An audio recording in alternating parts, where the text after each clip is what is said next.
الله أكبر الله أكبر الله أكبر لا إله إلا الله الله أكبر الله أكبر ولله الحمد الله أكبر الله أكبر الله أكبر لا إله إلا الله الله أكبر الله أكبر ولله الحمد.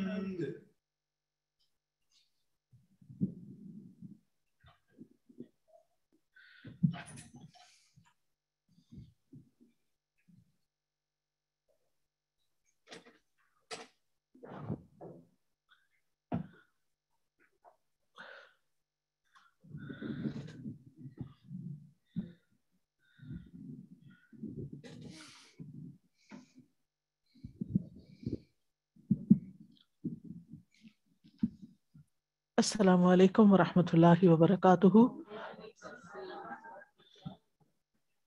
نحمده ونصلی علی رسولہ الکریم اما بعد فاعوذ باللہ من الشیطان الرجیم بسم اللہ الرحمن الرحیم رب اشرح لی صدری ویسر لی امری واحلل عقدۃ من لسانی یفقہوا قولی. ہم پڑھ رہے تھے ادویۃ امراض القلوب، دلوں کی بیماریوں کا علاج، اور اس میں ہم نے پڑھا کہ بیماریاں جو دل کی ہوتی ہیں وہ دو طرح کی ہوتی ہیں. ایک وہ جن کی درد انسان دل میں محسوس کرتا ہے، اور دوسری وہ جن کی درد محسوس نہیں ہوتی. اور پھر اس کے بعد انہوں نے ادویہ کی بات کی کہ کس چیز کے ساتھ علاج کیا جا سکتا ہے، جس میں علم کی بات ہوئی. اور اس سلسلے میں ہم پہنچے تھے صفحہ نمبر 302 کے شروع تک. وقال سبحانہ، اور اللہ سبحانہ تعالیٰ کا فرمان ہے، قد افلح من زکاہا، یقیناً فلاح پا گیا جس نے اس کا یعنی اپنے نفس کا تزکیہ کیا، اس کو پاک کیا. وقد خاب من دساہا، اور یقیناً ناکام ہوا، خسارہ پا گیا جس نے اس کو دبا دیا، یعنی اس کی بیماری کا علاج نہیں کیا اور اس کو یعنی اس کا تزکیہ نہیں کیا. مراد یہ ہے قد افلح من زکاها وقد خاب من دساها. والانسان اذا اعتاد سماع الباطل وقبوله، اور انسان جب باطل سننے کا عادی ہو جاتا ہے اور اس کو قبول کرنے کا، یعنی غلط باتیں سن رہا ہے اور غلط باتیں ہی اس کے دماغ میں جا رہی ہیں، اور بری کمپنی میں وہ رہتا ہے اور اس کو پھر ایکسیپٹ بھی کر لیتا ہے. اکسبہ ذالک تحریفا للحق عن مواضعہ، یہ چیز اس کو حق سے پھرنے، حق کو اس کی جگہ سے پھیرنے کو کما دیتی ہے، یعنی اس کو عطا کرتی ہے، یوں کہیں.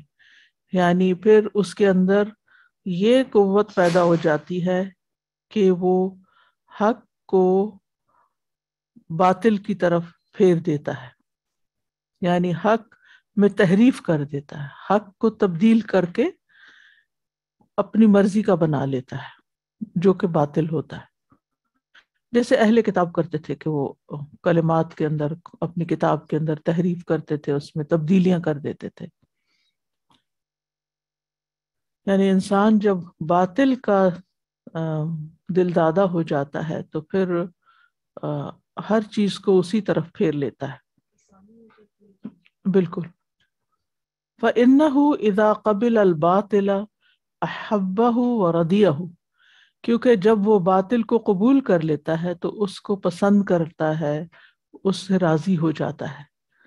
فَإِذَا جَاءَ الْحَقُّ بِخِلَافِهِ، اور جب حق اس کے خلاف ہوتا ہے یا آتا ہے، رَدَّهُ وَكَذَّبَهُ، تو وہ اس کو ریجیکٹ کر دیتا ہے اور اس کو جھٹلا دیتا ہے. ان قدر علی ذالک، اگر اس اگر اس کو اس کی قدرت ہوتی ہے، یعنی اگر وہ ایسا کر سکتا ہے، وَإِلَّا حَرَّفَهُ، ورنہ اس کو پھیر دیتا ہے اس کی اصل جگہ سے، یعنی اس کو آؤٹ آف کانٹیکسٹ کوٹ کرتا ہے۔ یعنی بہت سے لوگ یعنی اپنی من پسند زندگی بسر کرنا چاہتے ہیں اور قرآن کی آیتوں میں ہیر پھیر کرتے ہیں، یا ان کا غلط مطلب نکال کے تو اس پر پھر راضی ہو جاتے ہیں۔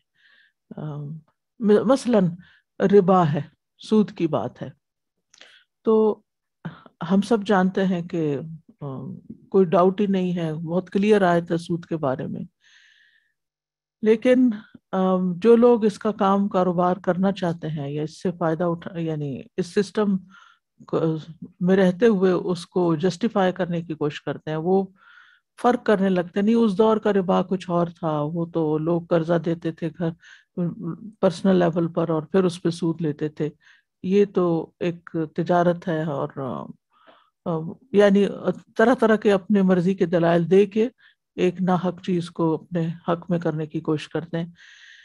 بات یہ ہے کہ اگر انسان ایک غلط کام کرتا ہے اور اس پر وہ شرمندہ بھی ہے اور اس پر وہ نادم ہے اور اس کو وہ ایک اضطراری اور مجبوری کی کیفیت سمجھتا ہے اور توبہ کرتا ہے، وہ ایک الگ چیز ہے، لیکن یہ انتہائی ڈٹائی کی بات ہے کہ ایک غلط چیز کو جائز کرنے کے لیے اس کا اپنی مرضی سے منمانا مطلب نکال لینا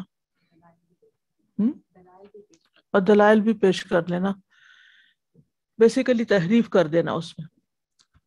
فَهَذَا وَإِخْوَانُهُ مِنَ الَّذِينَ لَمْ يُرِدِ اللَّهُ أَن يُطَهِّرَ قُلُوبَهُمْ، یہ شخص اور اس کے بھائی، یعنی جو ایسا کرتا اور اس کی کمپنی اور اس کے اسی طرح کے جو دوسرے لوگ ہیں، من الذین، یہ ان لوگوں میں سے ہیں، لم یرد اللہ ان یطہر قلوبہم، جن کے بارے میں اللہ نے ارادہ کر رکھا ہے کہ وہ ان کے دلوں کو کبھی پاک نہیں کرے گا، کیونکہ وہ پاک ہونا ہی نہیں چاہتے، ان کے دل ٹیڑھے ہیں۔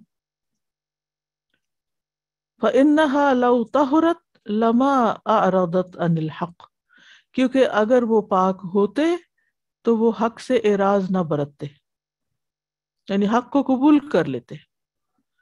وتعوذت بالباطل عن کلام اللہ ورسولہ، اور عوض اللہ اور اس کے رسول کے کلام کے عوض باطل کو نہ لیتے، یعنی اللہ اور اس کے رسول کی بات چھوڑ کر باطل کی طرف نہ جاتے، تعوذت یعنی عوض میں۔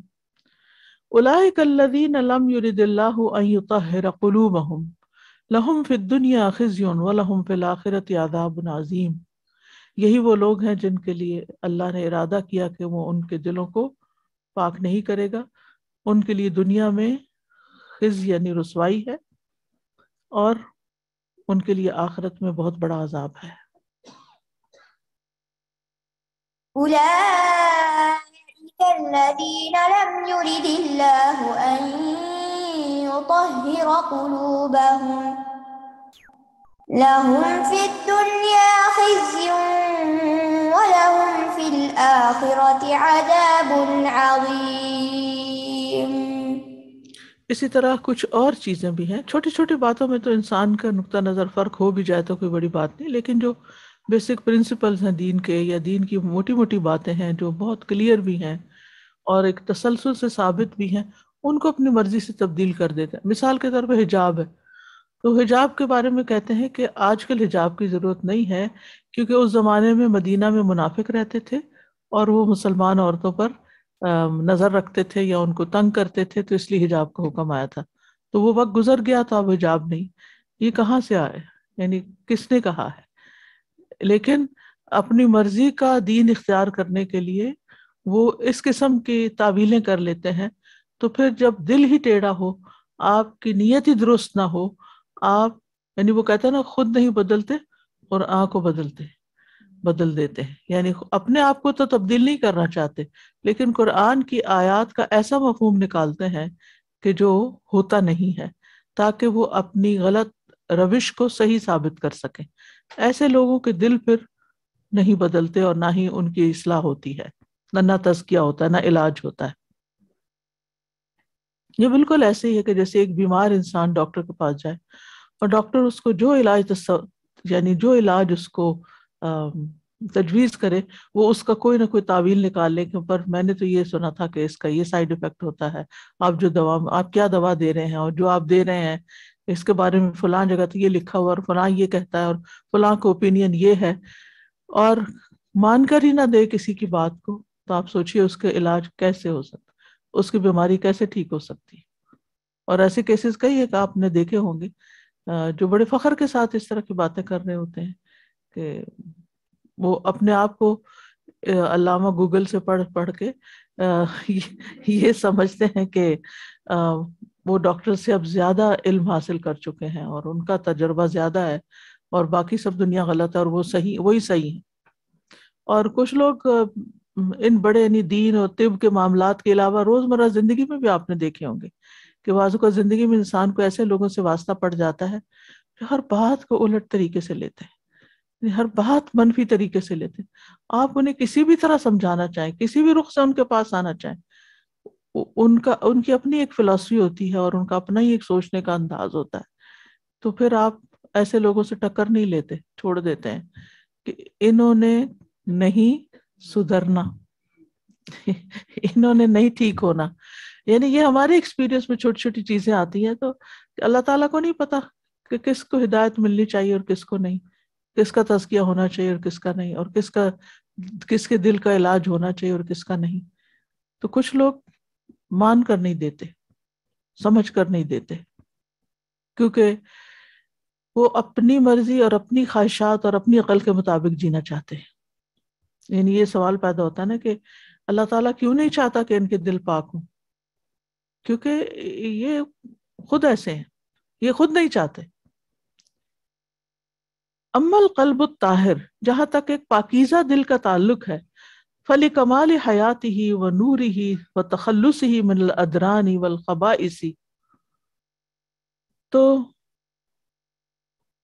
جس کا دل پاک ہوتا ہے اس کی زندگی کے کمال کے لیے اور اس کے نور کے لیے اور میل کچیل ادران، درن کہتے ہیں میل کچیل، اور گندگیوں نجاستوں سے خلاصی حاصل کرنے کے لیے، لا یشبع من القرآن، وہ قرآن سے کبھی سیر ہوتا ہی نہیں، قرآن پڑھ پڑھ کر اس کا دل کبھی بھرتا ہی نہیں،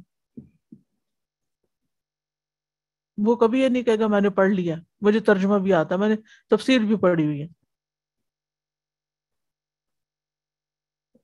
آپ دیکھیے کہ آپ ساری زندگی بھی لگے رہے نا، تو جب قرآن کو پڑھیں گے ایک نیا ہی مطلب آپ کو سمجھ آئے گا، کیونکہ آپ کے حالات جب تبدیل ہوتے ہیں، آپ کی اپنے اندر میچورٹی آتی ہے، قرآن تو وہی ہے لیکن جیسی جیسی میچورٹی آپ کے اندر آتی ہے اسی حساب سے آپ کی قرآن انڈرسٹینڈنگ میں بھی فرق پڑتا ہے۔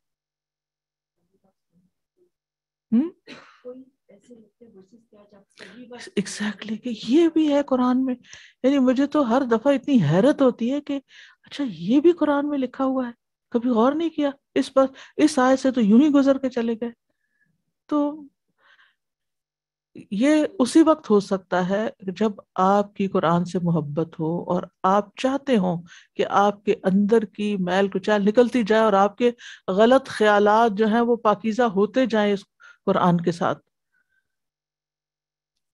وَلَا يَتَغَذَّى إِلَّا بِحَقَائِقِهِ، اور وہ نہیں غذا حاصل کرتا یعنی دل مگر اس کے حقائق کے ساتھ، یعنی قرآن کے اندر جو حقیقتیں بیان ہوئی ہیں، جو سچائی بیان ہوئی ہے، وہی اس کی غذا ہوتی ہے اس دل کی۔ وَلَا يَتَدَاوَى إِلَّا بِأَدْوِيَتِهِ، اور نہیں وہ علاج کرواتا مگر اسی کی دواؤں سے، یعنی وہ اپنے مسائل کا حل، اپنی پریشانیوں کا حل اور علاج قرآن کے اندر ہی پاتا ہے۔ اب مسئلہ یہ ہے کہ ہر شخص کی اپنی پرسنل انڈرسٹینڈنگ قرآن کی اتنی نہیں ہوتی، یعنی ایک عام انسان قرآن کھول بیٹھے ترجمہ پڑھے تو اس کو بعض اوقات وہ دقیق نقطے نہیں سمجھ آتے، اس کے لیے اگر وہ کسی استاد کے پاس بیٹھتا ہے یا کسی مجلس میں شرکت کرتا ہے تو اس سے وہ اصل کام پھر ہوتا ہے۔ یعنی آپ اگر اپنی ساری بیماریوں کے بارے میں بھی پڑھ لینا آپ کو کیا ہے اور اس کے علاج کیا ہے، تو آپ خود سے علاج نہیں کر سکتے، آپ کو ڈاکٹر کی ضرورت رہتی ہے۔ تو اسی طرح دل کی بیماریوں میں بھی صرف انفارمیشن اور نالج کافی نہیں ہوتا جب تک کہ آپ اس کے وہ تمام اسباب اختیار نہ کریں کہ جو آپ کو واقعی غذا فراہم کریں. وَأَمَّا الْقَلْبُ الَّذِي لَمْ يُطَهِّرُهُ اللَّهُ تَعَالَى، جہاں تک اس دل کا تعلق ہے جس کو اللہ تعالیٰ پاک نہیں کرتا، فَإِنَّهُ يَتَغَذَّى مِنَ الْأَغْذِيَةِ الَّتِي تُنَاسِبُهُ، تو وہ ان غذاؤں سے غذا حاصل کرتا ہے جو اس کو موافق آتی ہیں، یعنی اس کو پسند آتی ہیں، بِحَسْبِ مَا فِيهِ مِنَ النَّجَاسَةِ، جتنی اس دل میں نجاست ہوتی ہے اس کے مطابق. فَإِنَّ الْقَلْبَ النَّجِسَ كَالْبَدَنِ الْعَلِيلِ الْمَرِيضِ، جو نجس ناپاک دل ہوتا ہے وہ بیمار بدن کی طرح ہوتا ہے، بیمار جسم کی طرح ہوتا ہے. لا تلائمہ الاغذیۃ التي تلائم الصحیح، اس کو وہ غذائیں راس نہیں آتی، وہ اس کے حسب حال نہیں ہوتی جو ایک صحت مند کے حسب حال ہوتی. ایک صحت مند انسان کوئی بھی غذا کھا لیتا ہے، یعنی جو صاف ستھری حلال طیب ہوتی ہے، تو اس کو ریئیکشن نہیں ہوتا، اس کو اس سے کوئی تکلیف نہیں ہوتی، وہ اس کے جسم میں طاقت انرجی فراہم کرتی ہے اور اس کے اندر اس کے لیے نہ وہ تھکاوٹ کا باعث بنتی ہے، نہ تکلیف کا باعث بنتی ہے، نہ معدے کی خرابی کا باعث بنتی ہے. ایگزیکٹ سیم کھانا دوسرے انسان کو سخت تکلیف دے جاتا ہے کیونکہ اس کا جسم بیمار ہے، اس میں اتنے ٹاکسنز ہیں، اس میں ایسی نجاست ہے کہ وہ اس کے ساتھ یلائم کا مطلب ہوتا ہے الائن ہونا، یعنی وہ اس کو ایکسیپٹ نہیں کر پاتا، وہ اس پر ریئیکٹ کرتا ہے، اس کو اڈاپٹ نہیں کرتا، اس کو ایبزارب نہیں کرتا، اس کو پسند نہیں کرتا، اس کو قبول نہیں کرتا. جب طبیعت خراب ہوتی ہے، جو وامٹنگ سی فیل ہوتی ہے، تو آپ کو کچھ بھی کھانے کو دل نہیں کرتا کیونکہ آپ کے اندر وہ طلب نہیں ہے. تو اسی طرح جب دل کے اندر طلب نہیں ہوتی تو آپ اچھے سے اچھی نصیحت کریں اس کو، وہ باہر پھینک دے گا، وہ نہیں لے گا اس کو.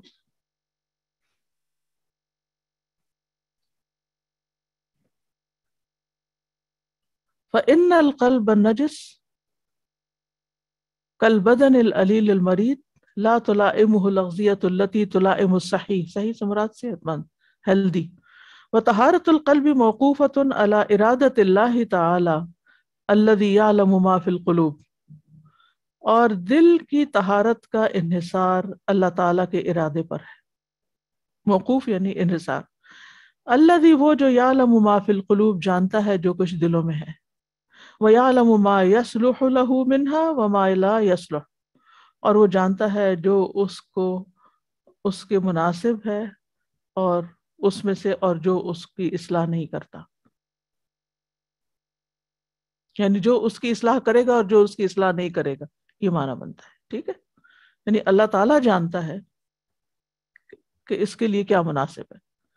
وَمَن لَّمْ يُطَهِّرِ اللَّهُ قَلْبَهُ، اور جس کا دل اللہ پاک نہ کرے، فَلَا بُدَّ أَن يَنَالَهُ الْخِزْيَ فِي الدُّنْيَا وَالْعَذَابَ فِي الْآخِرَةِ، تو پھر لازم ہے کہ ایسے شخص کو دنیا میں رسوائی ملے اور آخرت میں عذاب.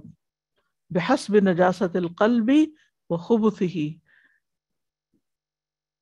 دل کی نجاست کے حساب سے اور اس کی خباثت کے حساب سے، دل کی نجاست اور خباثت کے اعتبار سے اس کو یہ سب ملتا ہے، عذاب اور رسوائی کا حصہ.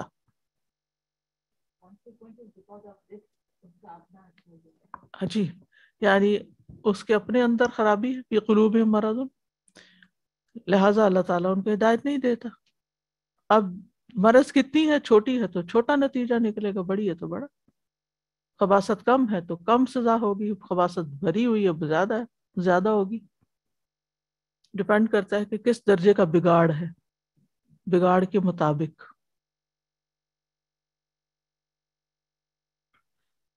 فَالْجَنَّةُ دَارُ الطَّيِّبِينَ لَا يَدْخُلُهَا خَبِيثٌ، جنت پاک لوگوں کا گھر ہے جس میں خبیث داخل نہیں ہوں گے. وَلَا مَنْ فِيهِ شَيْءٌ مِّنَ الْخُبُثِ، اور نہ وہ جس میں کچھ بھی ناپاک ہوگا. استغفر اللہ. فَمَن تَطَهَّرَ فِي الدُّنْيَا بِالْإِيمَانِ وَالْأَعْمَالِ الصَّالِحَةِ، تو جس نے پاکیزگی حاصل کر لی، تطہر تفاعل کے وزن پر، دنیا میں ایمان اور اعمال صالحہ کے ساتھ، وَلَقِيَ اللَّهَ طَاهِرًا مِّن نَجَاسَاتِهِ، اور اللہ تعالیٰ سے اس حال میں ملا کہ وہ ان نجاستوں سے پاک ہے، دخلها بغیر معوق، تو وہ بغیر کسی رکاوٹ کے داخل ہو جائے گا جنت میں. معوقین سورۃ الاحزاب میں آتا ہے. لِأَنَّهُ جَاءَ رَبَّهُ بِقَلْبٍ سلیم، کیونکہ وہ اپنے رب کے پاس قلب سلیم کے ساتھ آیا ہے، وہ عمل سلیم، اور سلامت عمل لے کر آیا ہے. لہٰذا ایسے شخص کے لیے جنت میں جانے میں کوئی رکاوٹ نہیں ہوگی. وَمَن لَّمْ يَتَطَهَّرْ فِي الدُّنْيَا، اور جس نے دنیا میں پاکیزگی حاصل نہ کی، دنیا میں کام نہ کیا، فَإِن كَانَتْ نَجَاسَتُهُ عَيْنِيَّةٌ كَالْكَافِرِ لَا يَدْخُلُهَا بِحَالٍ، اگر اس کی نجاست وجودی ہوئی، بعینی ہی نہیں وجود تھی، ٹھیک ہے، یعنی وہ ظاہری نجاست ہے، نجاست ہی نجاست ہے، کل کافر، جیسے کافر کفر کی نجاست ہے، لم يدخلها بحال، تو کسی حال میں بھی جنت میں نہیں داخل ہوگا. یعنی اگر کسی کا سارا وجود ہی نجس ہے، جیسے انما المشرکون نجس، تو پھر ایسی نجاست والے تو بالکل بھی جنت میں نہیں جائیں گے. وَإِنْ كَانَتْ نَجَاسَتُهُ كَسْبِيَّةٌ عَارِضَةٌ دَخَلَهَا بَعْدَ مَا يَتَطَهَّرُ فِي النَّارِ مِنْ تِلْكَ النَّجَاسَةِ، تو کیا ہوگا اگر اس کی نجاست عملی ہوئی، کسبیہ یعنی اس نے غلط کام کر کے وہ اپنے آپ کو خراب کیا، تو عارضی ہوئی، تو جنت میں داخل تو ہوگا لیکن جہنم میں جا کر اس نجاست سے پاک صاف ہو کر، پہلے جہنم میں بھیجا جائے گا، اس کو وہاں صاف کیا جائے گا، اور پھر وہ آگے جنت میں جائے گا. ثم يخرج منها الى الجنة بعد طہارته، پھر وہ جنت کی طرف جائے گا اپنی طہارت حاصل کرنے کے بعد. وَكَذَلِكَ الْمُؤْمِنُونَ، اور اب تیسری کیٹیگری کے لوگ ہیں، پہلے کافر تھے، دوسرے منافق ہیں. منافق سے مراد عملی منافق، قلبی منافق تو کافر کی کیٹیگری میں آتا ہے نا. اور تیسرے ہیں مومن. اب مومن ہیں، نیک اعمال بھی ہیں، سب کچھ ہے، لیکن پھر بھی تھوڑی بہت میل کچیل ساتھ آ گئی ہے، جو ہم سب جانتے ہیں کہ کتنی بھی کوشش کر لیں، کتنی بھی محنت کر لیں، کہیں نہ کہیں پھسلتے ہیں، کہیں نہ کہیں زبان، اور کچھ نہیں پھسلتی، زبان تو پھسلتی ہے، کچھ نہ کچھ منہ سے ایسا نکال دیں گے جو خلاف حقیقت ہوگا، یا مبالغہ آرائی ہوگی، یا کسی کو ہرٹ کر دیں گے، یا کسی کے بارے میں غلط ججمنٹ پاس کر دیں گے، یا کسی کے نہیں خواہ مخواہ کے حالات حاضرہ کے اوپر کوئی تبصرے، لغو باتیں شروع کر دیں گے، کیونکہ یہ لغو باتیں بھی نقصان دیتی ہیں. یعنی جس فیلڈ میں آپ کی ایکسپرٹیز نہیں اور نہ آپ سے پوچھا گیا، تو آپ بلا وجہ اپنے یعنی اپنی عقل اس میں لگائیں اور اپنے آپ کو مشغول کریں کہ جو آپ کا فیلڈ ہی نہیں ہے. اچھا، مومنون بھی اذا جاوزوا الصراط، جب پل صراط پار کر جائیں گے، حبسوا، روک لیے جائیں گے، کہاں؟ علی قنطرۃ، ایک پلی پر، بین الجنت والنار، جنت اور جہنم کے درمیان ہوگا یہ پل. فَيُحَذَّبُونَ وَيُنَقُّونَ، وہاں وہ پاک صاف کیے جائیں گے، ان کو ستھرا کیا جائے گا، مہذب بنایا جائے گا، جنت کے قابل بنایا جائے گا.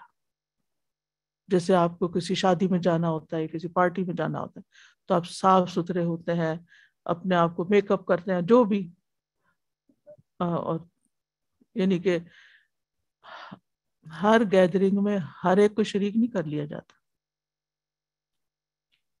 مثلا ایگزیکٹو لیول کی میٹنگز ہوتی ہیں تو یہ تھوڑی ہوتا ہے کہ کسی کو بھی راہ چلتے کوئی آجو، تم ہی آجو، بیٹھ جاؤ ہمارے ساتھ، کیوں نہیں بٹھاتے؟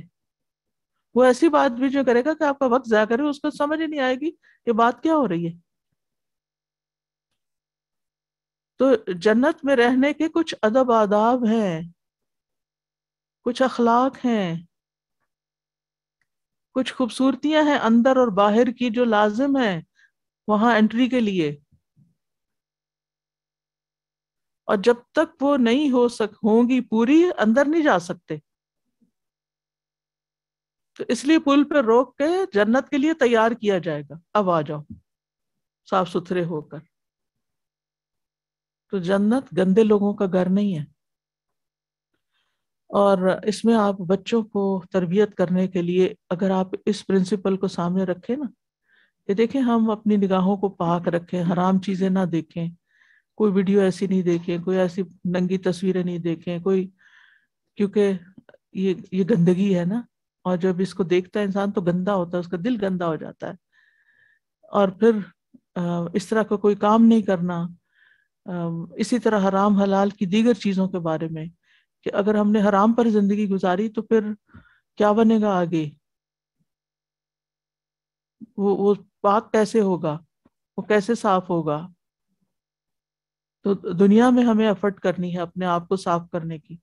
ایک تو فزیکل طہارت ہے ہی نماز کے لیے، روزے کے لیے، ہماری تو ہر عبادت ہی پاکیزگی کے ساتھ، حتیٰ کہ مال کو پاک کرنے کے لیے زکوٰۃ ہے، اس کا نام ہی زکوٰۃ ہے. اور جب فرشتے آتے ہیں نا موت کے، تو وہ جان نکالنے والے، تو وہ آ کے سلام کرتے ہیں، اور وہ اس حال میں کہ وہ پاک ہوتے ہیں، یعنی وہ جو لوگ ہوتے ہیں وہ پاک صاف ہوتے ہیں.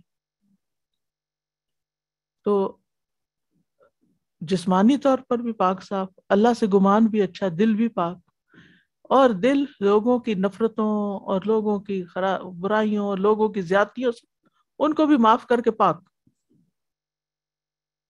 وہ نکال دے انسان سب کچھ باہر، کوئی ضرورت نہیں ایسی چیزیں یاد رکھنے کی، بیڈ میموریز، اس نے یہ کیا تھا، اس نے وہ کیا تھا، وہ اس کا ساتھ چلا جائے گا، مجھے نہیں اپنے ساتھ لے کے جانا. بہت سے لوگ معاف نہیں کر پاتے،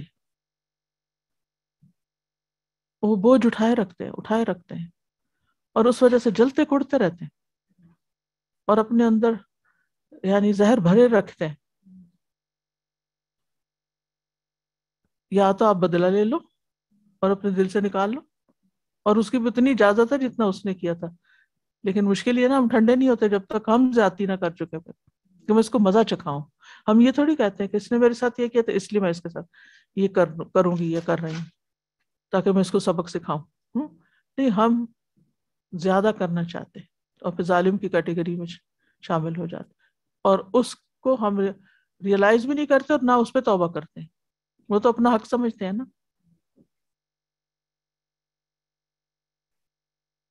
تو جنت میں جانے کے لیے پاکیزہ زندگی، پاکیزہ زندگی.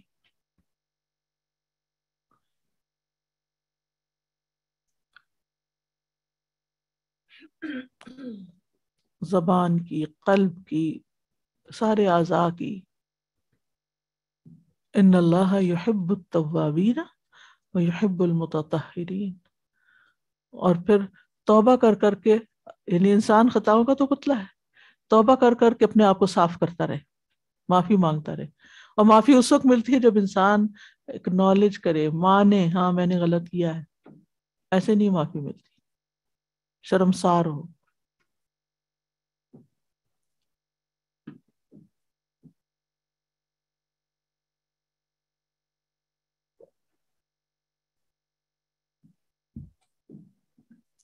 واللہ جل جلالہ بحکمتہ جعل الدخول علیہ موقوفا علی الطہارۃ.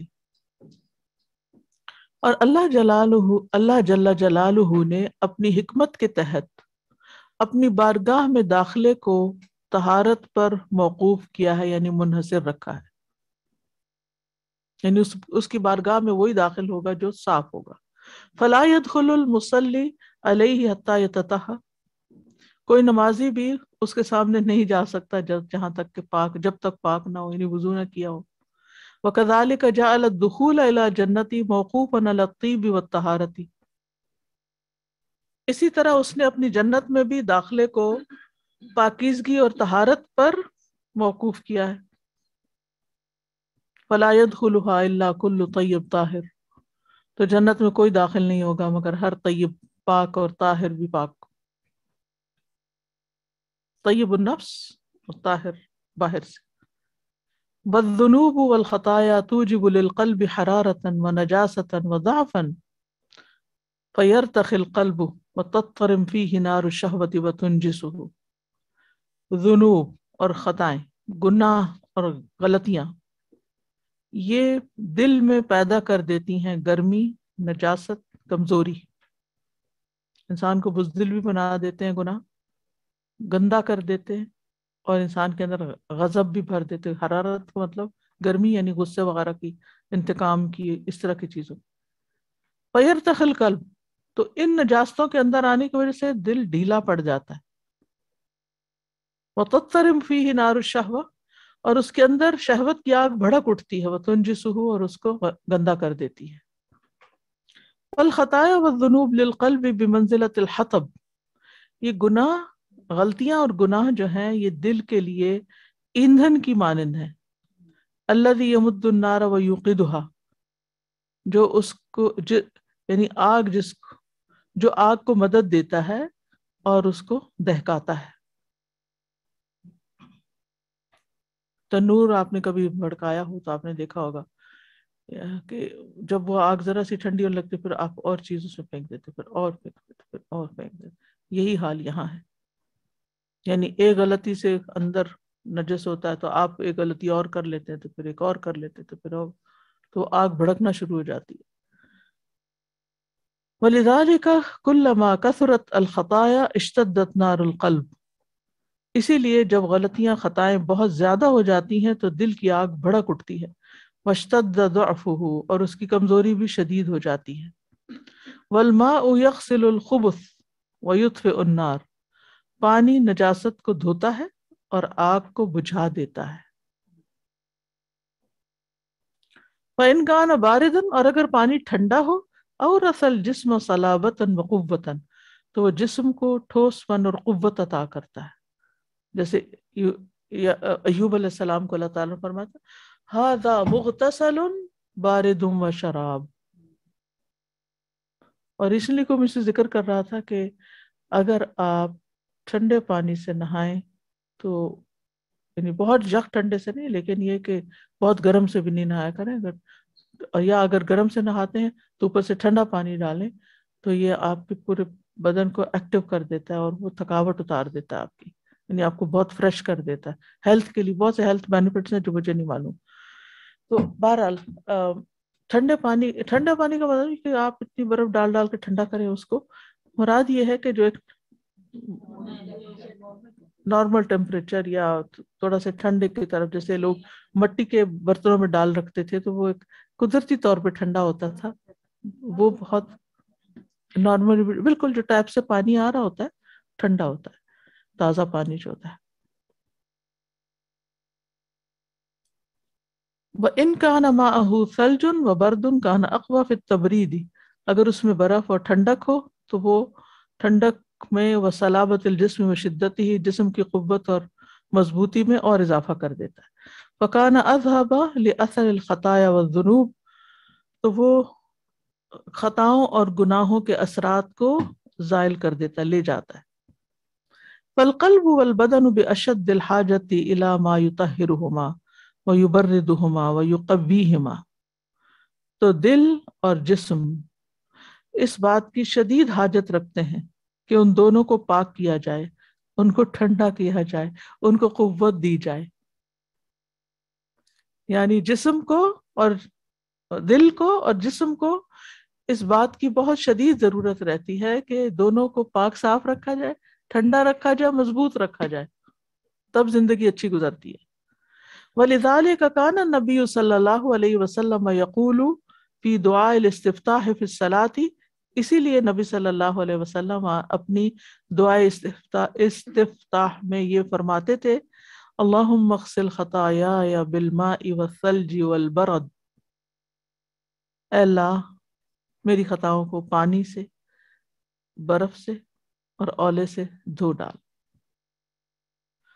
وقلوب البشر لها آفات وعلل وامراض واسقام، انسان کے دلوں میں کچھ آفتیں ہیں، کچھ علتیں ہیں، کچھ بیماریاں ہیں، کچھ تکلیفیں ہیں، امراض اور اسقام ہیں. والحسد من الامراض العظیمۃ، اور حسد بہت بڑی بیماریوں میں سے ایک بیماری ہے، التی تصیب القلوب، جو دلوں کو لاحق ہو جاتی ہے، ولا تداوی امراض القلوب الا بالعلم والعمل، اور دلوں کی بیماریوں کا علاج ممکن نہیں جب تک کہ علم اور علم پر عمل نہ ہو۔ فالعلم النافع لمرض الحسد، حسد کی بیماری کے لیے جو علم مفید ہے، هو ان يعرف الانسان ان الحسد ضرر علیہ فی الدنیا والآخرہ، وہ اس بات کا علم ہے کہ انسان یہ سوچے کہ یہ حسد میرے دین اور دنیا کے لیے، دنیا اور آخرت کے لیے میرے ہی لیے نقصان دہ ہے، یعنی میرے حسد کا نقصان مجھے پہنچنے والا ہے، دنیا میں بھی آخرت میں بھی۔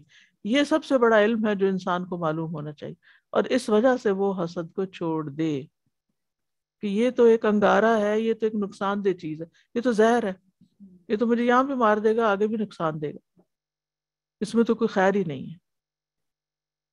پھر انالائز کر، میں کیوں حسد کر رہا ہوں کسی سے، اور پھر اس سے باہر نکلے، یعنی لازماً اس کا علاج کرے، یہ خطرناک بیماری ہے۔ اما فی الدین، دین کا کیا نقصان ہے؟ فہو انک سخطت قضاء اللہ تعالی، کہ آپ اللہ تعالیٰ کی تقدیر یا اللہ تعالیٰ کے فیصلے پر ناراضگی کا اظہار کر رہے ہیں کہ اللہ آپ نے اس کو کیوں دے دیا یہ سب کچھ، مجھے کیوں نہیں دیا۔ وَكَرِهْتَ نِعْمَتَهُ الَّتِي قَسَّمَهَا بَيْنَ عِبَادِهِ، اور آپ اس نعمت کو ناپسند کر رہے ہیں جو اللہ نے بندوں میں تقسیم کر دی ہے، یعنی جو اللہ نے دیا بندوں کو آپ اس پہ ناراض ہیں کہ کیوں ان کو ملا۔ اللہ، وَعَدْلُهُ الَّذِي أَقَامَهُ فِي مُلْكِهِ بِحِكْمَتِهِ، اور اللہ کے انصاف یا عدل پر بھی آپ ناراض ہیں جو اللہ تعالیٰ نے اپنی حکمت کے ساتھ اپنے ملک میں قائم کر رکھا ہے، اپنی بادشاہت میں جو عدل پر قائم ہے۔ فَاسْتَنْكَرْتَ وَكَرِهْتَ وَاسْتَبْشَعْتَ،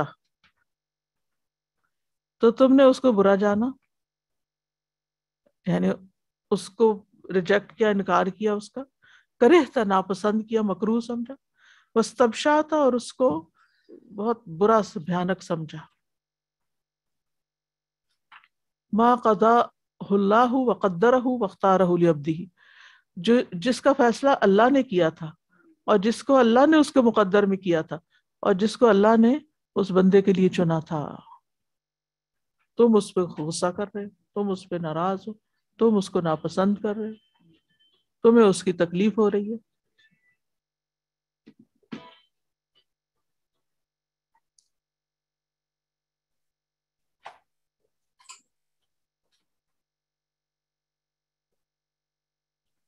وَهَذِهِ جِنَایَةٌ كُبْرَىٰ عَلَى التَّوْحِيدِ وَالْإِيمَانِ وَالدِّینِ، اور یہ بہت بڑا جرم ہے توحید، ایمان اور دین پر۔ وَأَمَّا كَوْنُهُ ضَرَرًا عَلَيْكَ فِي الدُّنْيَا، جہاں تک اس بات کا دنیا میں نقصان دہ ہونا ہے، فَهُوَ أَنَّكَ تَتَأَلَّمُ فِي الدُّنْيَا، وہ یہ ہے کہ تم دنیا میں دکھی رہتے ہو دوسروں کی نعمتیں دیکھ دیکھ کے، او تتعذب به، یا پھر اس کی وجہ سے سزا پاتے ہو۔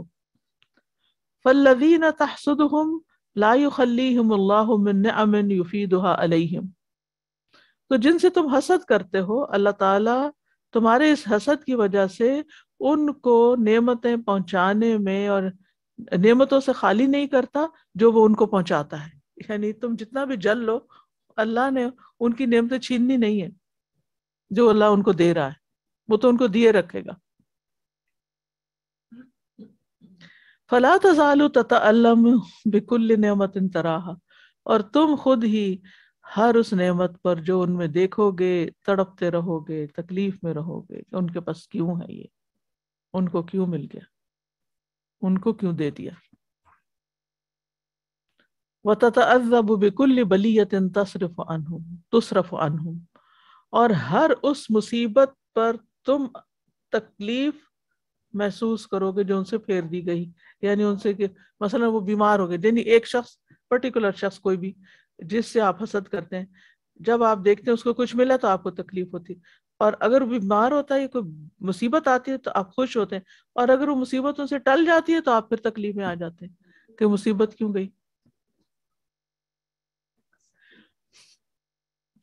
فَتَبْقَى مَغْمُومًا مَحْرُومًا، تو تم مسلسل غمگین اور محروم رہتے ہو. وَقَدْ نَزَلَ بِكَ مَا تَشْتَهِيهِ لِأَعْدَائِكَ، یعنی جو تم اپنے دشمن کے لیے چاہتے تھے نا وہ خود تم پر آ گیا. وہ زہر جو دوسرے کو کھلانا چاہتے ہیں خود ہی کھاتے رہتے سارے. یعنی تم انہیں تکلیف میں دیکھنا چاہتے ہو، وہ تو نہیں، وہ تو ٹھیک ٹھاک ہے، لیکن تم خود تکلیف میں پڑے ہوئے، یعنی تم چاہتے ہو کہ ان پہ مصیبت ہے، وہ تم پہ آ گئی ہے.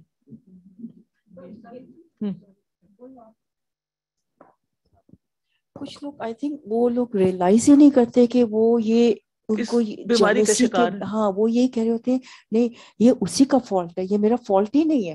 مطلب they have the jealousy, they do things that other do get hurt by their things, اور جب وہ ریئیکٹ کرتے ہیں پھر وہ کہتے ہیں یہ تو بہت اس نے میرے سے زیادتی کر دی ہے. جو کھڈا دوسروں کے لیے کھودتے ہیں خود اس میں گرتے ہیں.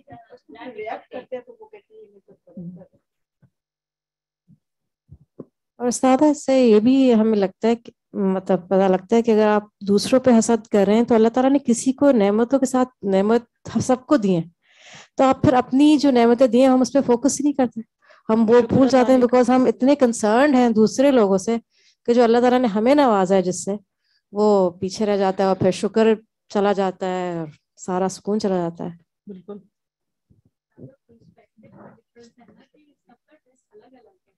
کسی کے پاس زیادہ ہے تو کسی کو دے کے اللہ سبحانہ تعالیٰ آزما رہے ہیں، اور کسی کے پاس نہیں ہے تو اس کی بھی آزمائشیں بھول اصل جاتے مشکل ہیں. یہ ہے نا کہ آپ اللہ کی تقسیم پہ راضی نہیں ہیں.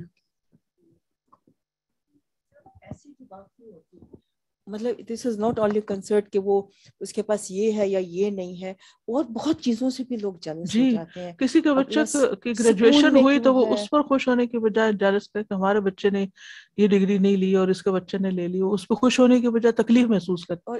جی یعنی کسی کی خوشی پر خوش نہ ہونا اور اس پر پھر تکلیف محسوس کرنا اور پھر اس پر تمنا رکھنا کہ یہ نعمت اس سے چلی جائے، یہ درجے ہیں مختلف اس حسد کے. اور سب سے بڑی بات مجھے آج تک سمجھ میں نہیں آتی کہ اپنے بیٹوں کی لوگ اتنی خوشی سے شادیاں کرتے ہیں، اس کے بعد مدر ان لا ساری نہیں ہوتی، some they are so jealous. I don't know why. آپ کی اگر آپ کا بیٹا خوش ہے تو یو شوڈ بی ہیپی. یہ ایک عذاب ہے ہاں جو ان پہ پڑتا ہے. کنٹینیوسلی برائیاں کر رہے ہوتے ہیں، آپ سمجھاتے ہو بھائی you know that girl has a right also to live her life. بالکل. اور پھر آپ دیکھیں کہ اگر وہ ان کا پرسپیکٹو چینج ہے تو اس کو اتنا انجوائے کریں کہ ان کے گھر میں ایک رونق آئی ہے، ایک نیا شخص آیا ہے. It's a blessing.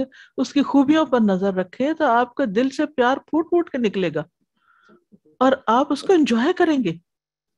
آپ کو زندگی کو انجوائے نہیں کر سکتے. ہمارا بیٹا چھن گیا بس ان کا یہی مسئلہ ہوتا ہے. استاذہ جیسے اسکول کے اندر بھی اگر سارے اسٹوڈنٹس ہیں لیکن ٹیچر کا کوئی آنکھ کا تارا ہو جاتا ہے تو اب وہ جو بچے ہیں وہ دوسرے چاہیں گے کہ یہ کیسے، کیوں، جب ہم سب ایک ہی چیز پڑھ رہے ہیں، جب ہم ایک ہی چیز کر رہے ہیں، لیکن اس کے پیچھے اب شکایتیں لگائیں گے، اس کی چیزیں پیچھے سے ٹیچر کو بتائیں گے. تو یہ بچپن سے ہی اسکول سے ہی دیکھا ہے، چھوٹی ایج سے ہی، کہ یہ کیسے دل میں یہ چیز آئی تھنک پلتی ہے. اصل میں شیطان نے سب سے پہلا گناہ جو کیا تھا وہ حسد کا ہی تھا کہ آدم علیہ السلام سے حسد کیا تھا اس نے. انا خیر منہ وہ خلقتنی من نار وخلقتہ من طین، میں سجدہ نہیں کر سکتا اس کے آگے. وہ انسان کے اوپر بھی جب آتا ہے نا تو سب سے پہلے یہی چیز اس کے اندر پیدا کرتا ہے، حسد. حابیل قابیل میں بھی یہی، یعنی آسمان پر بھی پہلا گناہ یہی ہوا، زمین پر بھی پہلا گناہ یہی ہوا. سادہ جو یہ عذاب ان کانسیکوینس آف دا جیلسی، تو یہ سیلف کریٹڈ عذاب ہے نا، یہ اللہ کی طرف سے تو نہیں ہوتا نا. پھر اللہ اس بندے کو سال میں چھوڑ دیتا ہے. اچھا، اس کو دل پاک نہیں کرتا، خوش نہیں ہوتے. رحم آتا ہے ان لوگوں پر جو کسی حال میں خوش نہیں ہوتے. Sadaji, I just wanted to take a different angle to it from an insider perspective.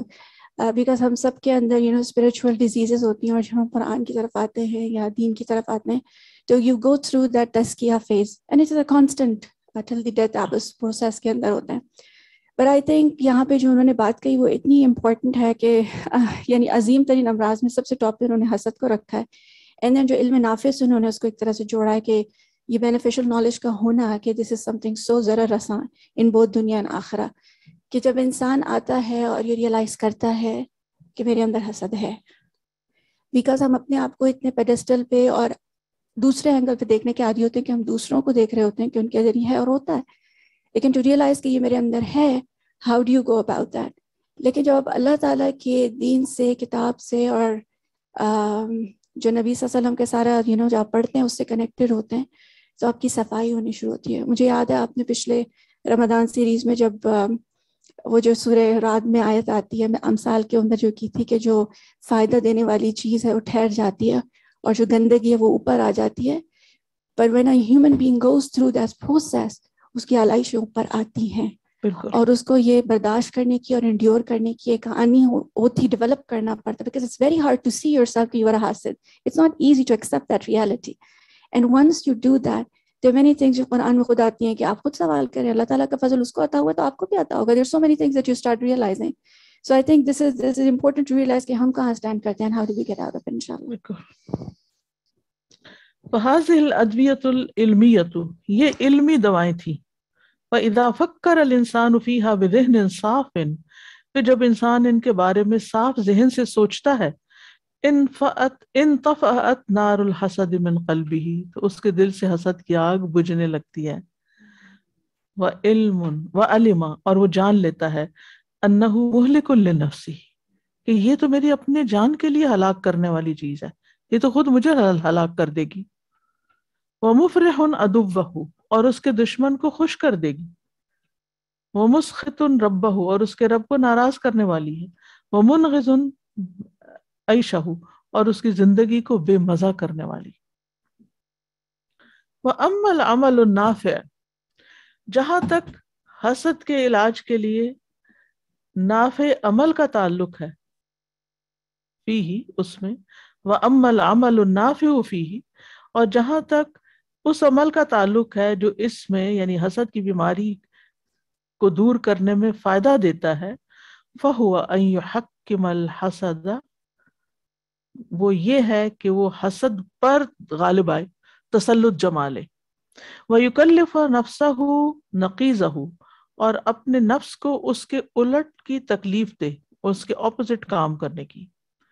وَإِنْ حَمَلَهُ الْحَسَدُ عَلَى الْقَدَحِ فِي مَحْسُودِهِ، پھر اگر ابھارے اس کو حسد کہ وہ اپنے محسود کی عیب جوئی کرے، یعنی جس سے وہ حسد کر رہا ہے اس کی غیبت کرنے کو دل چاہ رہا ہے یا اس کی کوئی برائی کرنے کو دل چاہ رہا ہے، تو اپنے نفس کو کیا کرے؟ کلف لسانہ المدح لہ، اس اپنی زبان کو تکلیف دے کہ وہ اسی بندے کی تعریف کرے، جس کی برائی کرنے کو دل چاہ رہا ہے اس کی تعریف شروع کر دے.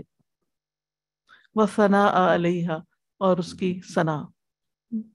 تو علاج ہو جائے گا، اینٹیڈوٹ. نہیں، منافقت نہیں، یہ تو اپنے نفس کو منا کے، ہاں آپ دل نہیں چاہ رہا، نہیں، وہ تو یہ ہے کہ کسی مطلب کے لیے خوشامد کرنا کسی کی خواہ میں جس میں اس کا دل شامل ہی نہیں ہے، وہ اور چیز ہے. یہاں یہ ہے کہ اپنے نفس کے خلاف جا کر وہ کام کرنا جو اللہ کو پسند ہو، جو اس کی اپنی اس بیماری کو دور کر دے. جیسے آپ دیکھیے، اگر آپ کو تھوڑا سا بھی آپ نے طب پڑھی ہو، حکمت اس کو کہتے ہیں، اگر اس کے بنیادی پرنسپلز آپ کو پتا ہو کہ علاج کیسے ہوتا ہے، بیمار کا علاج، تو اس میں مختلف طریقے ہوتے ہیں.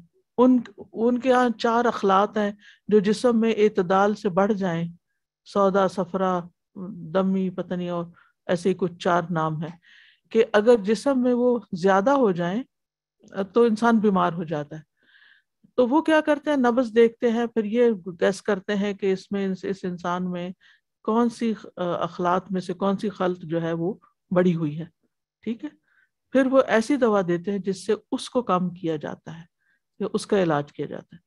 پھر آپ دیکھیں ان کے طریقہ علاج میں ایک ہے استفراغ. یا جس کے لیے ہجامہ کرتے ہیں، جس کے لیے وہ پیٹ چلانے والی دوائیں دیتے ہیں کہ تاکہ زہر اندر سے نکلے. مخصوص اگر آپ کو یاد ہو بیک ہوم کے جو بڑے بزرگ تھے وہ بہار کے موسم میں کچھ ایسی چیزیں کھلاتے تھے کہ جس سے پیٹ صاف ہو جائے، اور وہ اس لیے تاکہ آگے گرمی آ رہی ہے تو پھوڑے پنسی نہ نکلیں. جی اگر سنا چرائتا وہ کڑوی دوا پلاتے تھے. اور اس جس دن استاذہ ہماری دادی کیا کرتی تھی، وہ کریلے کا پانی نکالتی تھی، اور اس دن سب کے لیے ایک پراٹھا اور ایک مکھن کی ٹکی سب کی اپنی ہوتی تھی، لیکن انہوں نے وہ پانی پینا ہوتا تھا. اس قدر وہ مشکل دن ہوتا تھا، استغفر اللہ، ڈر ڈر کے سو. تو اب کوئی بھی بس پیچھے نازش کر سادہ آج کل بھی آلٹرنیٹیو تھراپیز میں وہ انیماز یوز کرتے ہیں to clear out the entire bowels, پورا کلیئر کر کے to you know get all جی، and then they start treatment, then they start the healing process. بالکل. اچھا اسی طرح جب اگر مچھر وغیرہ کاٹے تو کہتے ہیں اس کا خون میٹھا ہو گیا، اس کو کیا دو، کڑوی چیز دو. ٹھیک ہے، یہ تو سمپل بات ہے، سب کو پتا ہے. یہی ٹیکنیک یہاں استعمال ہو رہی ہے کہ اس کے اندر حسد آ گیا ہے اور اس کا دل چاہ رہا ہے کہ یہ اس شخص کی برائی کرے. اب اس کو سمجھاؤ کہ یہ اس کی تعریف کرے. اللہ کی خاطر کرو. بالکل جی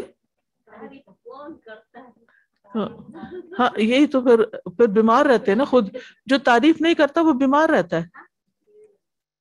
یہ نہیں سمجھ آتی کہ ہم یہ کرتے یہ بری چیز ہے جی، ہمارے یہ نہیں سمجھ آتی نا کہ یہ ہمارے لیے بری ہے، ہماری صحت کے لیے خراب ہے.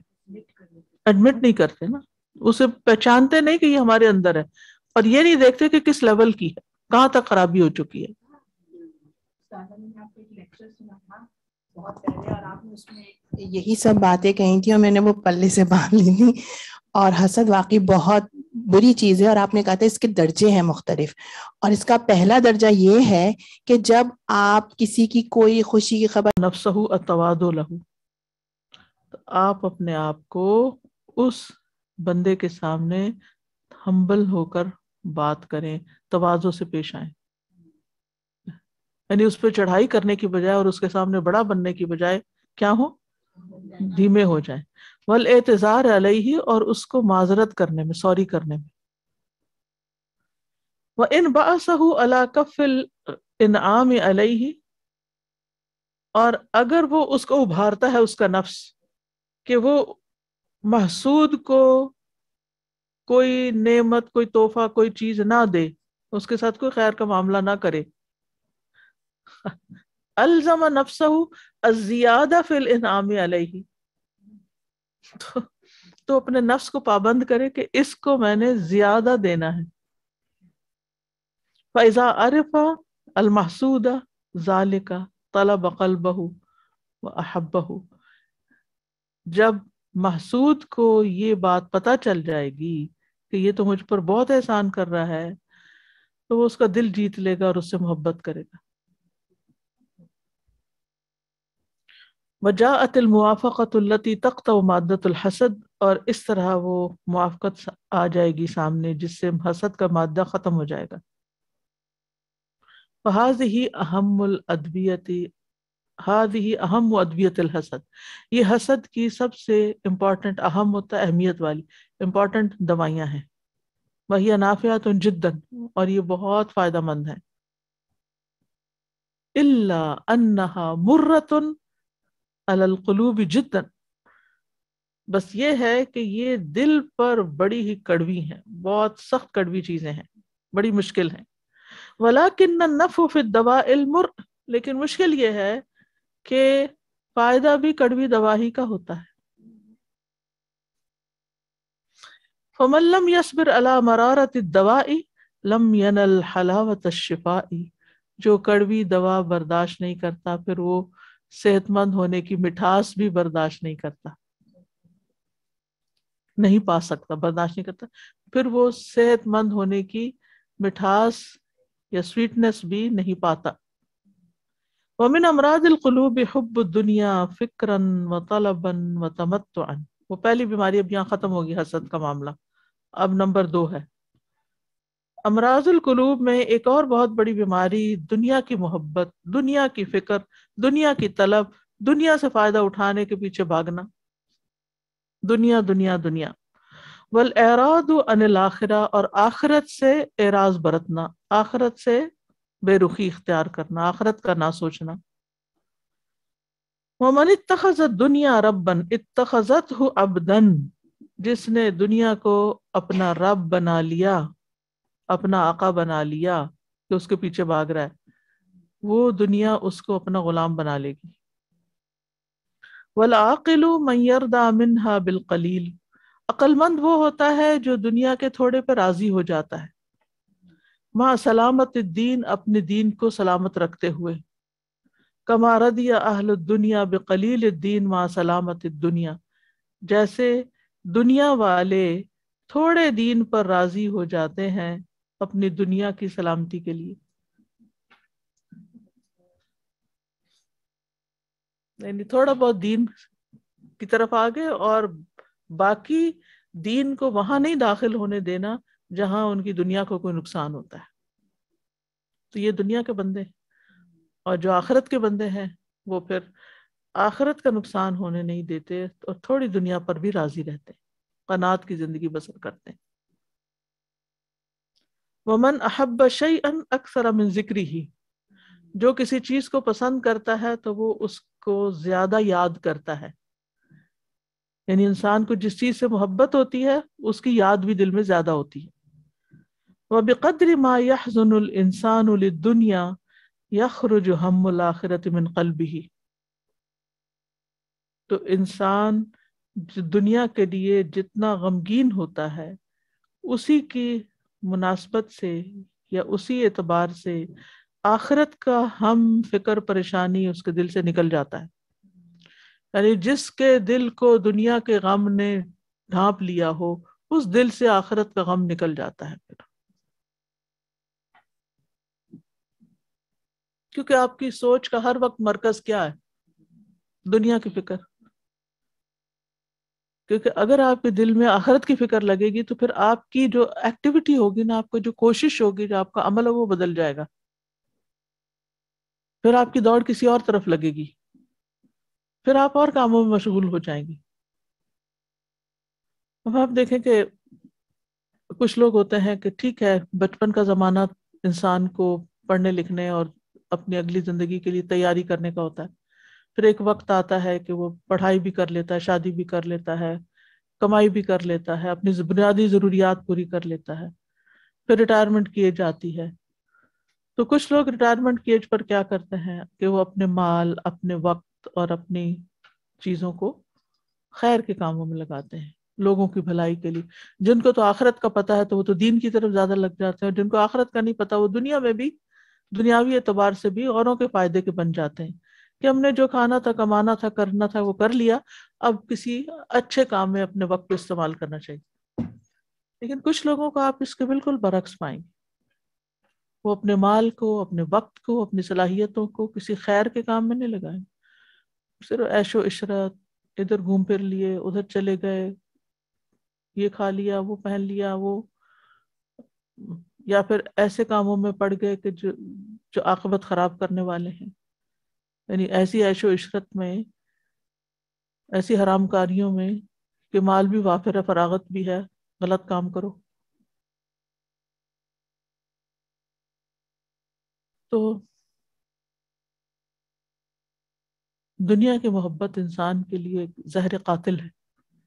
دنیا ایک ضرورت ہے اور ضرورت پوری کرنے کے لیے انسان جائز کام کرے وہ عبادت ہے، کیونکہ اللہ نے یہ ضرورتیں ہماری زندگی میں رکھی. لیکن صرف دنیا کے لیے جینا اور آخرت کو بھول جانا اور آخرت کے لیے کوئی سنجیدہ ویل ڈیزائنڈ کوشش نہ کرنا، کوئی ویل پلانڈ اور ایک مستقل مزاجی کے ساتھ، یہ انتہائی خطرے کی علامت ہے.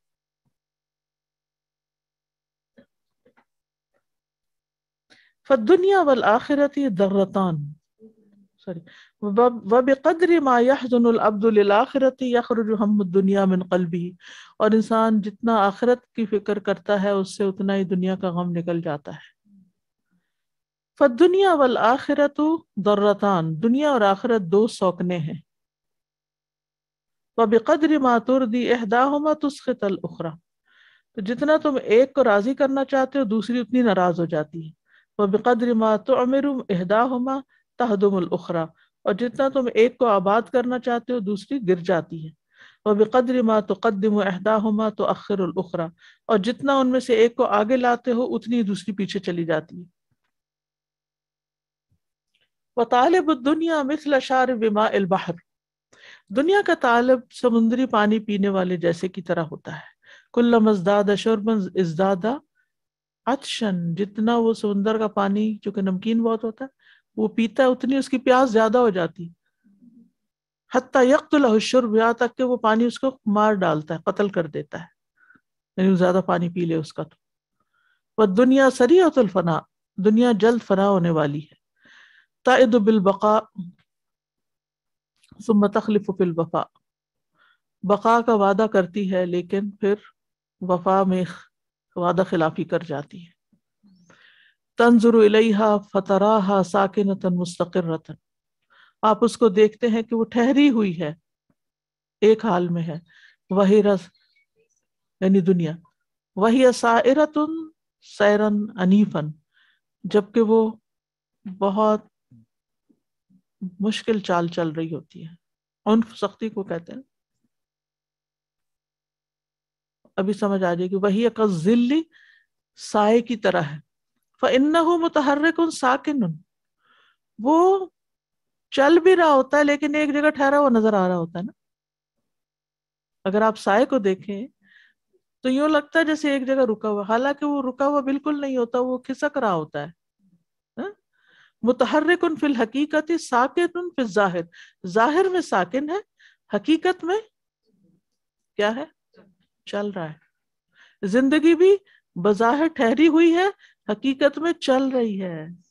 خاص طور پہ جب ہم تکلیف میں ہوتے ہیں تو ہم کہتے ہیں یہ تو وقت گزر نہیں رہا، وہ گزر رہا ہوتا ہے، ہمارے لیے ٹھہرا ہوا لگتا ہے، ہمیں ٹھہرا ہوا لگتا ہے. کیا زبردست مثال ہے یہ. وَالدُّنْيَا كَالْأَرْضِ إِن مَشَيْتَ عَلَيْهَا حَمَلَتْكَ، دنیا زمین کی طرح ہے، اگر آپ اس پہ چلے تو وہ آپ کا بوجھ اٹھائے گی. وَإِنْ حَمَلْتَهَا عَلَى رَأْسِكَ قَتَلَتْكَ، اور اگر آپ نے اس کو سر پہ اٹھا لیا تو آپ کو قتل کر دے گی. وَهِيَ دَارُ الضِّيَافَةِ، اور وہ مہمانی کا گھر ہے، مہمانداری کا گھر ہے. سُبِلَتْ عَلَى الْمُجْتَازِينَ لَا عَلَى الْمُقِيمِينَ، وہ مسافروں کے لیے مہیا کی گئی ہے، ٹھہرنے والوں کے لیے نہیں. جیسے ایک پلیٹ فارم ہوتا ہے نا، تو مسافر آتے ہیں، رکتے ہیں اور پھر آگے چلے جاتے ہیں. وہاں گھر تو کوئی نہیں بنا کے بیٹھ سکتا، ہر آنے والے کو جانا ہے. تو دنیا بھی کیا ہے؟ دراصل ایک مسافر خانہ ہے جس میں ہر آنے والے کو جانا ہوتا ہے. لیکن ہم نے اس کو کیا بنا لیا؟ پرماننٹ ریزیڈنس، کہ گویا شاید ہم یہاں ہمیشہ رہیں گے.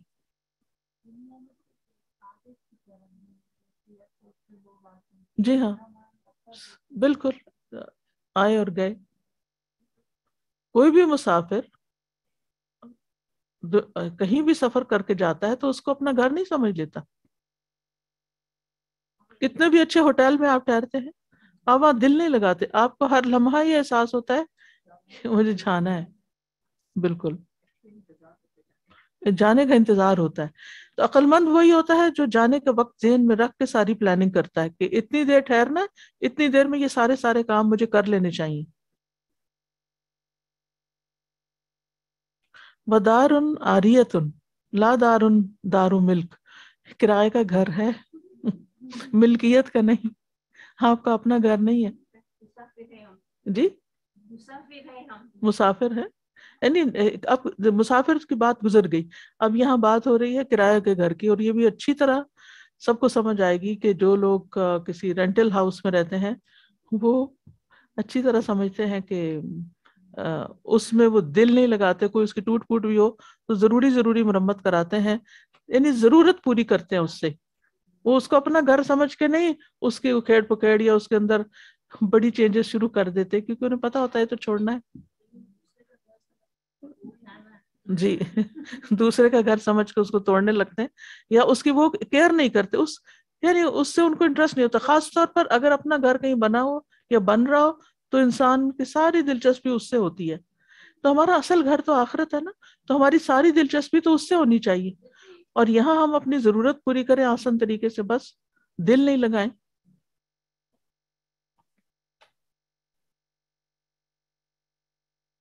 وَدَارُ فَنَاءٍ لَا دَارُ بَقَاءٍ، فنا ہونے والا گھر باقی رہنے والا گھر نہیں ہے. وَدَارُ زَوَالِ الْآخِرَةِ هِيَ دَارُ الْقَرَارِ، وَدَارُ زَوَالٍ اور زائل ہونے والا گھر، وَالْآخِرَةُ هِيَ دَارُ الْقَرَارِ اور آخرت دراصل قرار کا گھر ہے، ہمیشہ رہنے کا گھر ہے.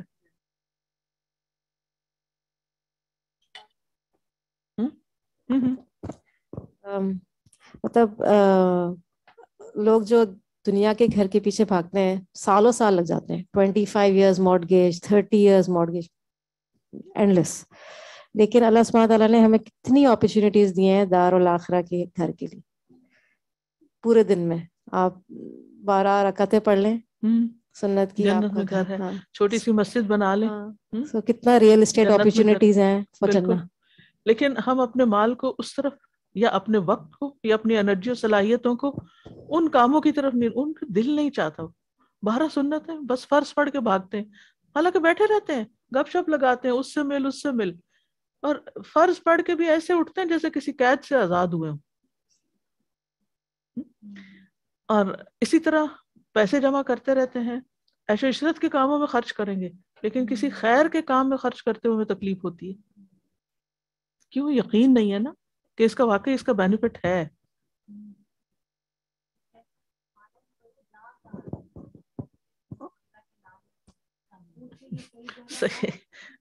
وہ تو پھر شیطان دل میں وسوسے ڈالتا رہتا ہے نا مختلف طرح سے. یعنی جب بھی کوئی نیکی کا کام آپ کریں گے، پیچھے ہم کہاں پڑھ چکے ہیں شیطان کا قصہ ابھی ریسنٹلی، ابھی شیطان کے شر سے بچنے کی دعائیں جو قریب و مجیب پروگرام میں ہم نے پڑھا کہ وہ کس طرح نیکی کے کاموں سے آپ کو روکتا ہے. ایون مسجد جانے سے خوف دلاتا ہے، اور خصوصاً کووڈ میں ہے بھی وہ خوف، لیکن پھر بھی لوگ ہر جگہ جا ہی رہے ہیں تو اپنی احتیاط کے ساتھ جائیں. والعاقل من صرف همه عنها حتى لا يتألم عند فراقها، عقل مند شخص وہ ہے جو اپنے غم اور فکر کو اس دنیا سے ہٹا لے، حتیٰ کہ جب اسے چھوڑنے لگے تو اسے کوئی دکھ نہ ہو. یعنی دنیا چھوڑتے ہوئے اسے کوئی ہم و غم نہ ہو، وہ اتنا پریپیئرڈ ہو، اتنی تیاری میں ہو کہ جب جانے لگے تو خوشی سے چل دے. اور آپ نے دیکھا ہوگا ہمارے جو بزرگ تھے نا، تو جو عمر بڑھتی گئی انہوں نے اپنے سامان، اپنی چیزیں، اپنے کام مختصر کر کے اپنے آپ کو فوکس کر لیا عبادت پر یا خدمت خلق پر. جس کے پاس کوئی اسکل ہے وہ دوسروں کو سکھا رہا ہے، جس کے پاس کوئی علم ہے وہ دے رہا ہے، اور اپنی غیر ضروری ساری چیزیں جو ہے وہ کٹ ڈاؤن کر لی. وَيَأْخُذُ مِنْهَا بِقَدْرِ الْحَاجَةِ مَا يَسْتَعِينُ بِهِ عَلَى عِبَادَةِ رَبِّهِ، اور وہ دنیا سے اپنی ضرورت کے مطابق وہ ساری چیزیں لیتا ہے جس کے ذریعے وہ اپنے رب کی عبادت پر مدد حاصل کرتا ہے. وَأَمَّا الشَّهَوَاتُ فَيُقْمِعُ مِنْهَا مَا خَرَجَ عَنْ طَاعَةِ الشَّرْعِ وَالْعَقْلِ، جہاں تک خواہشات کا تعلق ہے تو وہ ان سے باہر نکل جائے جو اس کو شریعت اور عقل کی اطاعت سے نکالتی ہے. وَلَا يَتْبَعُ كُلَّ شَهْوَةٍ، ہر خواہش کے پیچھے نہ چلے. یعنی ساری خواہشات بری نہیں ہوتی، اچھی خواہشات بھی ہوتی ہیں، اچھے ڈریمز بھی ہوتے ہیں، اچھے یعنی کچھ آپ سوچتے ہیں میری یہ خواہش ہے کہ میں یہ فلاں ایک کام کروں، میری یہ خواہش ہے کہ میں لوگوں کو یہ سکھاؤں، میری یہ خواہش ہے کہ، تو اچھی خواہشات بھی ہوتی. لیکن وہ خواہشات جو بری ہوتی ہیں، جیسے پیچھے حسد والی بات ہم نے پڑھی، تو ان سے جان چھڑانے کی کوشش کرے، لیکن ہر شہوت کے اوپر لبیک نہ کہے. ولا یترک کل شہوہ، اور ہر خواہش کو چھوڑ بھی نہ دے، بل یتبع العدل، بلکہ عدل و انصاف کی پیروی کرے گا، وخیر الامور اوسطها، اور سب سے بہترین کام وہ ہوتے ہیں جو سب سے زیادہ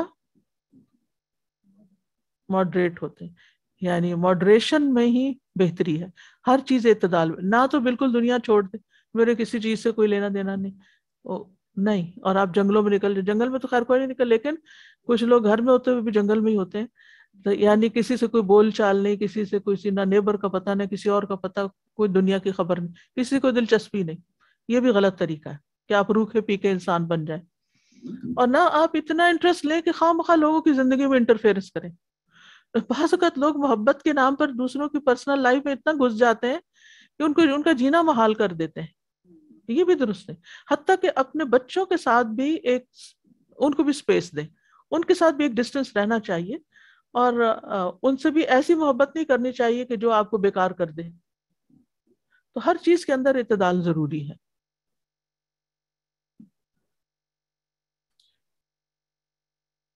ولا یترک کل شیء فی الدنیا، دنیا کی ہر چیز کو چھوڑ نہ دے، ولا یطلب کل شیء من الدنیا، نہ ہی دنیا کی ہر چیز کو طلب کرنے بیٹھ جائے، اس کو حاصل کرنے بیٹھ جائے، بل یعلم مقصود کل ما خلق من الدنیا، بلکہ دنیا میں اللہ نے جو کچھ بنایا ہے اس کا پرپز کو جاننے کی کوشش کرے، وَيَأْخُذُ مِنْهُ قَدْرَ حَاجَتِهِ، اور اپنی ضرورت کے مطابق اس سے لے، وَيَأْخُذُ مِنَ الْقُوتِ مَا يَقْوَى بِهِ الْبَدَنُ عَلَى الْعِبَادَةِ، تو وہ اپنی روزی میں سے اتنا لے لے جتنا اس کے جسم کو عبادت کے لیے ضرورت ہے، یعنی طاقت چاہیے جو۔ وَيَأْخُذُ مِنَ الْمَسْكَنِ مَا يَكُنْ مِنَ الْحَرِّ وَالْبَرْدِ، اور اپنے گھر کو ایسا بنائے کہ جس میں گرمی سردی کا انتظام ہو۔ وَيَحْفَظُ الْأَهْلَ وَالْمَالَ مِنَ اللُّصُوصِ، اپنے گھر والوں اور مال کو چوروں سے بچائے۔ وَيَسْتَقِلُّ مِنَ الْمَرْكَبِ مَا يَحْمِلُهُ لِحَاجَاتِهِ مِنْ غَيْرِ إِسْرَافٍ وَلَا مَخِيلَةٍ، اور ایسی سواری حاصل کرے کہ جو اس کی ضروریات میں اس کو پوری ہو جائے، نہ اس میں اسراف ہو اور نہ ہی کو غرور ہو۔ وَيَلْبَسُ مِنَ الْكِسْوَةِ مَا يَسْتُرُ عَوْرَتَهُ، ایسا لباس ہو جو اس کے عیب کو ڈھانپ دے، اس کی ننگے پن کو۔ وَيَتَجَمَّلُ بِهِ فِي صَلَاتِهِ، اور اپنی نماز میں اس سے خوبصورتی حاصل کرے۔ وَيَتَزَيَّنُ بِهِ فِي الْعِيدِ وَلِقَاءِ الضُّيُوفِ، اور اس عید کے موقع پر اور مہمانوں سے ملاقات کے موقع پر ان کے ذریعے زینت حاصل کرے، یعنی ایک مناسب معقول لباس پہنے۔ حتی اذا فرغ القلب من شغل البدن اقبل علی اللہ بکلیتہ، یہاں تک کہ جب دل جسم کے تقاضوں سے فارغ ہو تو پوری طرح اللہ تعالیٰ کی طرف متوجہ ہو۔ واشتغل بالذکر والفکر والطاعات فی جل وقتہ، اور اپنے وقت کا ایک بڑا حصہ ذکر، غور و فکر اور اطاعت میں گزارے۔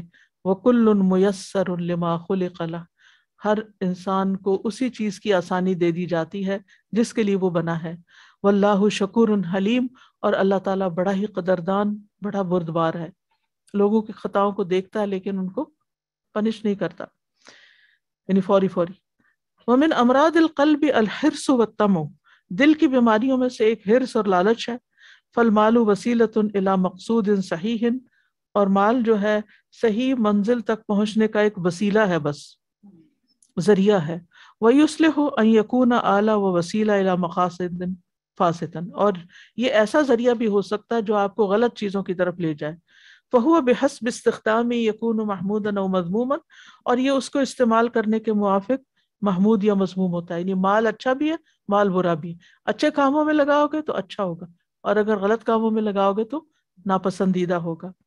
وَلِمَا كَانَتِ الطِّبَاعُ مَائِلَةٌ إِلَى اتِّبَاعِ الشَّهَوَاتِ الْقَاطِعَةِ عَنْ سَبِيلِ اللَّهِ، کیونکہ انسان کی طبیعت راغب ہوتی ہے ان کاموں کی طرف جو یعنی جن میں اس کی خواہش ہوتی ہے، وہ چیز اس کو اللہ کے راستے سے کاٹ دیتی ہے۔ وَكَانَ الْمَالُ مُسْهِلًا وَآلَةً إِلَيْهَا، اور مال اس کو آسان کرنے والا ہوتا ہے اور اس کا ذریعہ بن جاتا ہے۔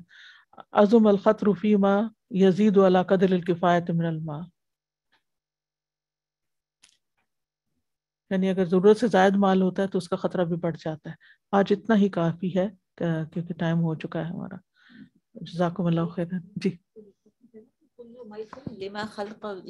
ہاں اسی ایک جملہ ہے، یہ بہت ہی اس میں گہرائی ہے. اللہ نے ہم سب کی تقدیر لکھی ہوئی ہے نا.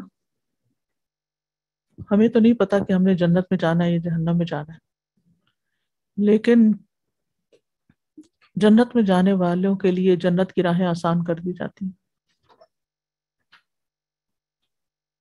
کس کے لیے اس نے جنت لکھی، کس کے لیے نہیں لکھی، یہ تو اس کا علم ہے نا. ہم اس کو تو کوئی آبجیکشن ہی نہیں اس پہ کر سکتے، کوئی چیلنج بھی نہیں کر سکتے. یہ تو اس کو پتا ہے، اس کی حکمت ہے. کیونکہ اس کا یہ ہم یقین رکھتے ہیں وہ کسی پہ ظلم نہیں کرتا. یہ ہم یقین رکھتے ہیں کہ اس کا کوئی کام حکمت سے خالی نہیں ہے، اس لیے ہمیں آبجیکشن نہیں ہے اس پر. امام ابن تیمیہ یہ کس نے کہا تھا کہ اگر اللہ تعالیٰ میرے بارے میں جہنم کا فیصلہ بھی کرتا ہے تو میں کہوں گا کہ اللہ کا عدل ہے. میں یہ نہیں کہوں گا اللہ نے مجھ پہ ظلم کیا، لیکن ہم اللہ سے خیر مانگتے ہیں. تو یعنی ہر انسان کو اللہ نے ایک خاص صلاحیت دی ہوتی ہے اور اس کے لیے وہ کام کرنا آسان ہوتا ہے، دوسروں کے لیے وہی کام مشکل ہوتا ہے. ٹھیک ہے، ہر کوئی ڈاکٹر نہیں ہو سکتا، ہر کوئی انجینئر نہیں ہو سکتا، ہر کوئی ہر شعبے میں نہیں جا سکتا.